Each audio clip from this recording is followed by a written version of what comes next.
emerald green and gold because they are very bold and they let me express myself freely. I feel more comfortable with black. You know, it's my skin too. So I just love black. My favorite color is blue, mainly because it's a very calm color. My favorite colors are like of different varieties of pink and green. My favorite color is white because it is a symbolism of purity and it gives me hope in my darkest days. My favorite color is turquoise because it makes me feel like all my problems have dispersed into nothingness. And I am truly calm when I look at my favorite color. I've always loved green. It makes me calm. It makes me extremely happy. So I'm definitely loopy about color. Since my first encounter with it, learning about color, I was absolutely mesmerized and amazed.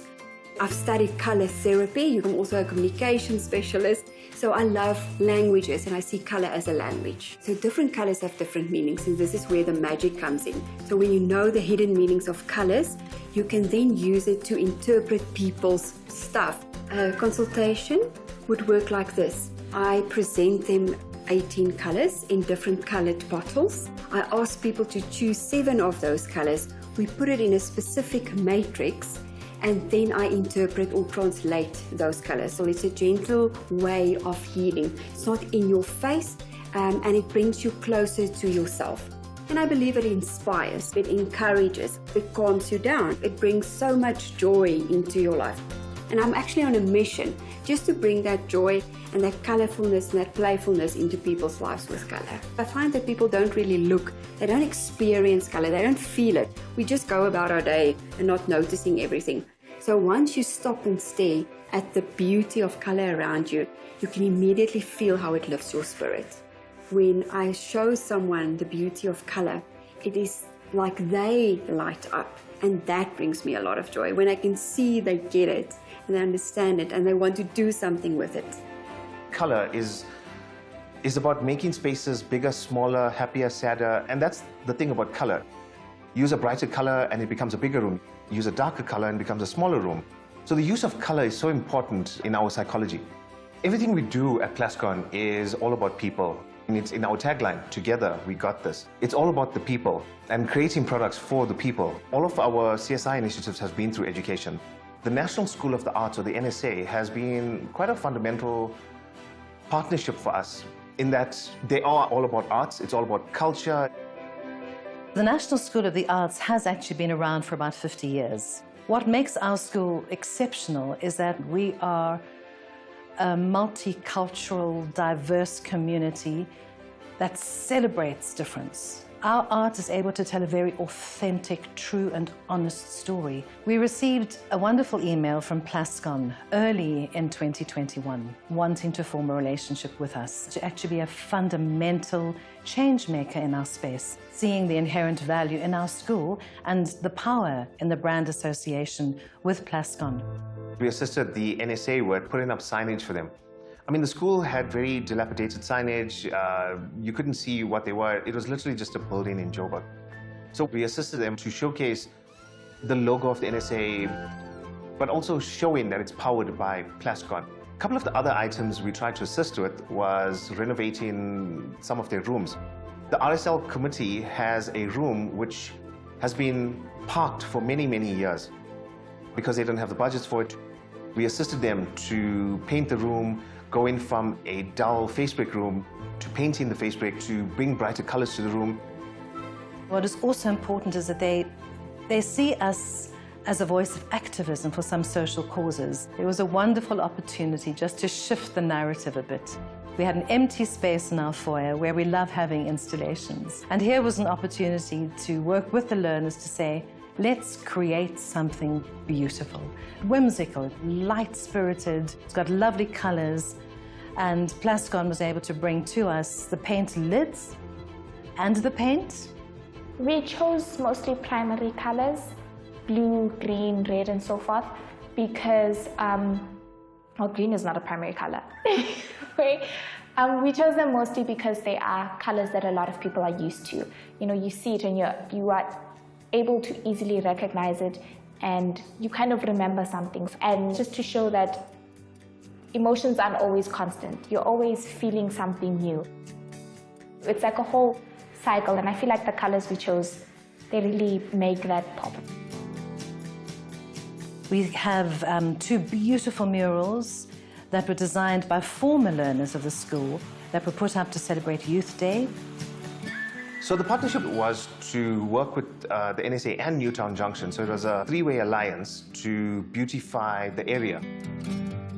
My name is Naledi Moleko. I graduated from the National School of the Arts in 2017. The one thing I loved about being a student here was the freedom for starters. We were allowed to be ourselves. We were allowed to be artists. We were allowed to embrace ourselves. The artwork that was chosen by Plascon, that is displayed by Newtown Junction, was basically aimed at embracing, hence the vibrant colors, hence trying to depict the cultures of, South Africa as an entire whole, even though it's just specifically the Ndebele doll and the Zulu beads.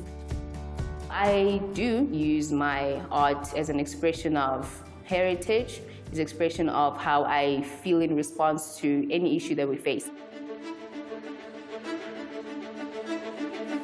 Culture and heritage can be represented through art. I think starts off with the creative or the artist that creates the work, because the artist has their own culture and their own heritage. So the works that they do, the images that they use, the mediums that they use. One of the things that was interesting about the work that the students made was that it was a conversation starter. That how does one create an art piece or mural that interacts with the space, and start off a conversation of something being serious and yet playful. So when I received the news that my mural was chosen, it didn't hit me immediately. And when we arrived at Newtown, I was like, I literally turned back and cried. It just hit me in my face, literally, from the entrance. The role that murals play in urban regeneration is the fact that apart from making it nicer, apart from making it much more welcoming, vibrant, it actually also educates and changes people's perceptions. For example, graffiti. Back in the day, it was seen as vandalism. So people have changed the perception about graffiti. Now it's no longer vandalism. Now it's a work of art, because people communicate certain political ideas or political views through murals. So in Newtown Junction, there's the pillars where a lot of graffiti artists actually have created images. It's a form of social commentary because it's easy to shock someone with something on a large scale that everyone can see. It's like a protest, because normally with graffiti you would tag something as you rebelling against what society deems normal. The works there bring a sense of a place where people can create the artworks, create the graffiti without it being seen as defacing the city, but as a conversation. So Plascon is not only passionate about people, but we're also very passionate about the environment. We have things like recycled packaging. We also have this fantastic product which is formulated to purify the air in your home. Inside air is up to 5 times more polluted than outside air. The new innovation that we've introduced recently is the Formaldehyde abatement technology. The way the technology works is that we have put an active in that formulation that is able to react with formaldehyde and convert it from a harmful gas to a harmless gas. Formaldehyde is not a desirable gas in the living areas, and it causes what they call sick building syndrome. So by introducing this technology, we are contributing to cleaning the atmosphere and reducing the undesirable effects of formaldehyde to people in the living areas. Everything we do is different. It's not just about selling paint, it's about selling a lifestyle. My favorite color, and it's quite a weird one, it's black.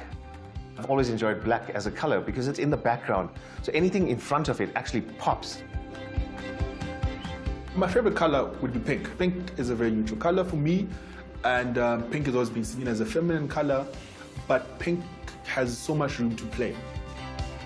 We are very proud of what we've achieved with Plascon thus far. We have maverick creativity in our space, And it is such a privilege to just see these young artists blooming and blossoming and owning their creative voice. And when you think of the future, I get quite emotional when I just think of these learners and the impact that they're going to make on our society. My advice to young South African artists is be passionate, love what you're doing, never give up. If you fail once, be prepared to fail 10,000 times more, but always remain passionate. The one advice I would give to young artists in South Africa is do not stop. Just don't stop. It gets frustrating, but at the end of the day, it is up to you. My advice for other students like myself would be, don't be afraid to express yourself. Don't be afraid to show it in your work. Be bold, try something new. It really does help, and you are able to then find your place